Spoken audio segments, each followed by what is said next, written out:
4 or 5 generations can pass, news gets embellished, and narratives form to suit a royal dynasty's political purposes, or whoever it is that's funding this chronicle to be written.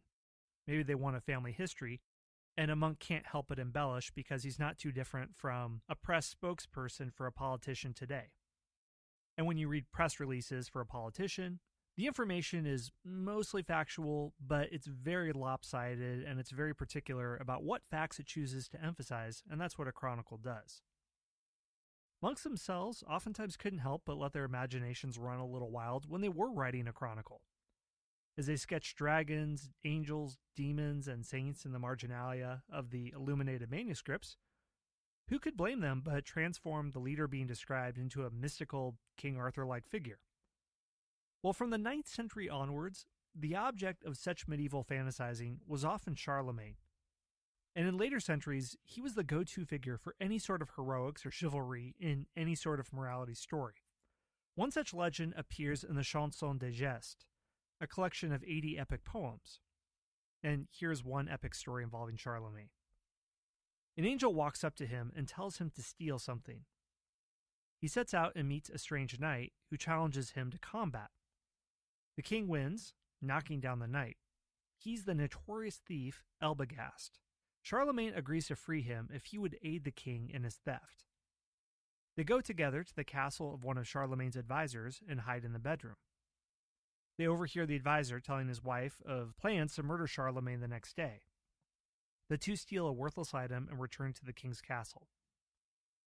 The next day, Charlemagne reveals the plot, but agrees to pardon the conspirators if they swear allegiance to him.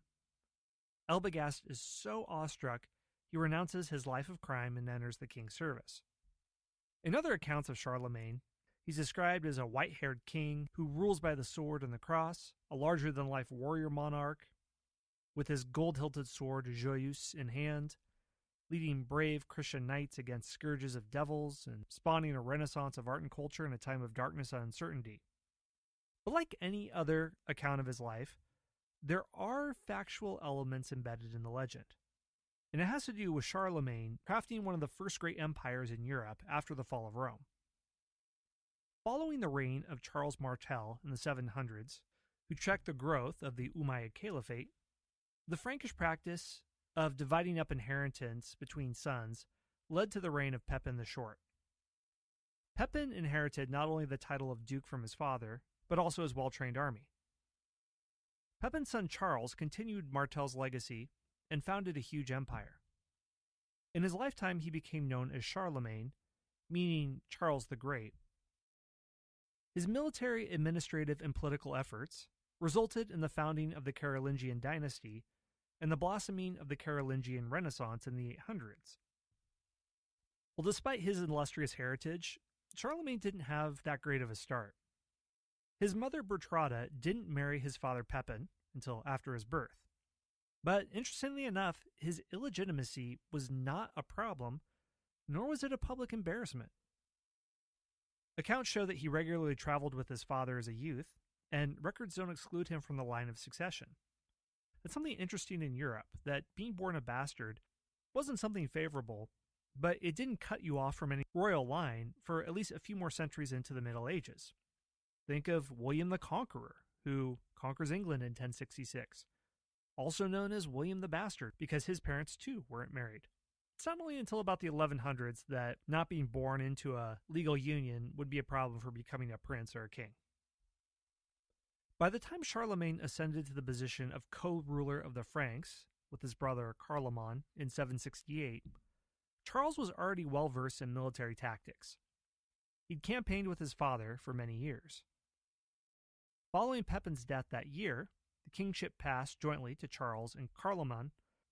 In General Assembly, the Franks gave them both the rank of king, but partitioned the whole body of the kingdom equally. According to the language in the case, there were not two inheritances, which would have created distinct kingdoms, but a joint inheritance tenanted by two equal kings. Charles received his father's share as mayor of the realms bordering the sea, including Neustria, western Aquitaine, and the northern parts of Austrasia. Carloman received the inner parts of the kingdom: Austrasia, Septimania, eastern Aquitaine, Burgundy, Provence, and Swabia. Well, the pretext was set for civil war between the two brothers, as the question of whether these jurisdictions were joint shares reverted to the other brother if one died was never settled. Carloman's marriage to a Lombard princess further signaled a Frankish-Lombard alliance, drawing fear from many, including Pope Stephen III, that he was making a power play. The matter became moot after the death of Charlemagne in 771. Charles was now the sole king of the Franks. Though Carloman's death is thought to have been of natural causes, his wife and children fled to the Lombard court, leading some scholars to suspect possible foul play, though not necessarily on the part of Charlemagne. The first order of business for the new king was, like his predecessors, to consolidate Francia. He succeeded in subduing the unruly duchies of Gascony and Aquitaine to unite Frankish kingdoms under one king. The true thorn in his side, just as it was with his grandfather Charles Martel, was the Saxon Presence. In 772, Charlemagne invaded Saxony in response to the burning of a church in Deventer. This marked the beginning of a process of conflict and conversion of Saxony that would last almost 30 years. Defiantly pagan, the Saxons lived in old Teutonic free village communities and practiced their own pagan nature cults. Despite Charlemagne's efforts to quell the Saxon threat, he was called away to Spain to address the growing Muslim influence. During his absence, the spiritual leader of the Saxons, Wittekind, managed to escape and flee to his allies in Denmark. Charlemagne's Saxon mission was again postponed and prolonged when the new pope, Adrian I, requested his aid. In Lombardy, King Desiderius had taken over papal lands in various Italian provinces in defiance of the pope. Charlemagne responded aggressively to the pope's appeal. In 773, after a 2-year siege with Desiderius, he seized the ancient Iron Crown of Lombardy and crowned himself king of the Lombards. The duration of this conflict indicated the importance of this province as the territorial linchpin of Italy. By seizing the Iron Crown, Charlemagne was now effectively king of Italy with the full blessing of the Pope. In the centuries to come, the Iron Crown would become the symbolic first step to becoming Holy Roman Emperor. Just before Charlemagne's victory at Lombardy, the Pope consecrated him as the first champion of the Catholic Church, a title Charlemagne took seriously and spent the next 26 years investing in by fighting for what he considered to be Christendom. And Charlemagne had a very specific idea of what it meant to fight for Christendom. He sought to convert every new territory to the Christian faith, sending many deposed sovereigns to monasteries. In regions that hadn't converted to Christianity, he strong-armed them to undergo this conversion. He also regularly donated treasure and land to the church in the tradition of his family. In 777, Charles turned his attention again to the Saxon issue. At Paderborn, he embarked on a mass baptism of Saxons, but Wittekind remained defiant and out of reach. With their Danish allies, the Saxons were a strong force, but ultimately no match for Charlemagne's military machine. In 783, Charlemagne brutally massacred 4,500 captured Saxons in what became known as the Massacre of Verdun. Apologists have excused Charlemagne for this act, but it's generally accepted as an act of aggression against a free people. Regardless of arguments concerning the ethics of the event, two truths emerged. First, Charlemagne believed that it was his duty as a Christian to convert the Saxons at any cost. Second, in 785, Wittekind received baptism into the Catholic Church. Charlemagne marked this as a success for Christendom, though there'd be subsequent Saxon uprisings over the next few decades, although none succeeded. By the end of the 8th century, Charlemagne's kingdom stretched from the North Sea west to Neustria and the rest of modern-day southern France, eastward to Bavaria and Carinthia, and south to Italy. His reputation as a warrior and a champion of the faith reached the new Pope Leo III, who had been accused of gross indiscretions in his previous life. The Pope had been persecuted by his Roman countrymen, who tortured and attempted to blind him. Desperate for help, Leo called on Charlemagne for aid. Charlemagne rode to Rome and held council to resolve the issue. Leo publicly declared his innocence, asking that the conspirators, who had been condemned to death, merely be banished. Charlemagne knelt before the Pope in prayer at Christmas Mass. To everyone's surprise, the Pope crowned Charlemagne Emperor of the Romans. The Pope's intention was to draw a line of legitimacy stemming from the Eastern emperors rather than the Western administrative leaders deposed by Odoacer. The significance of this event, of the Pope crowning Charlemagne, is impossible to underestimate, and one of the most important events of the early Middle Ages. And it's particularly important at the time it took place. To many people at the time, it was signs that the Western Roman Empire was being revived after 300 years, during which, at this time, the Umayyad and Abbasid caliphates expanded and stretched from Palestine through Syria, Egypt, and North Africa, and the Franks expanded beyond the borders of ancient Gaul. Charlemagne was a man who had symbolized the reunification of Rome through Christianity. But at this time, there was also a growing schism between the Eastern and Western churches, setting off a crisis of imperial identity between Rome and Constantinople.